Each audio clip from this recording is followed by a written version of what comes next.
danışacağım. Ulu babam meşədə yenə getdi odun gətirməyə, qalmışdı ki, həminki üç hərflinin qardaşı gəldi bu dəfə. Üç hərfli, ölən üç hərflinin qardaşı gəlmişdi. Bu hekayə, yəni yalan deyil, düzü hekayədir. O vaxt olan hamısı düz olarmış, o vaxt hər şey düzdür də, elə şeylər gözünə görülənmişdi. Babam meşədə qalıb və görüb ki, o yana uzunla boydana bir dənə adama oxşar, amma tam da adam deyil, heyvana oxşar, tüklü bir şey gəlir. Salam deyil necəsə, amma bu danışırmış da, deyib hə. Babamın da adı Xətim kişiymiş. Deyib ki, Xətim kişi necəsən, vəziyyətsən?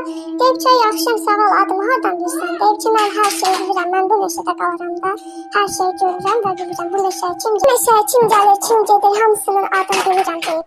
Obşin gecə olub, ikisi də tonqazları qalıb, o da oturub ot başında, o da oturub başlayıblar söhbət eləməyə. O da deyib, mənim qardaşım o günləri bir adam öldürmüşdü.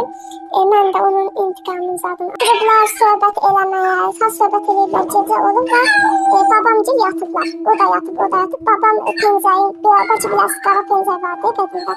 Onu kötüyə biçib gedib. Şimdi çıxıb ağaca gözləyib, səhər-səhər sübhə yaxın bu həmin məxluq durub, bir əlini oyuna qoyub, bir əlini bu yana fın eləyib, həminki kötü üstə, qanla boyda buynuzu keçib kötü üstə. Babam da, bütün bu kəndçilər inanmamış, çünki babam çox göpçü insanmış. Çox xahiş edirəm, bir dənə takibi yorum, bəyəni edin ki, bəlkə mən də önə çıxam, mən də pul qazanam.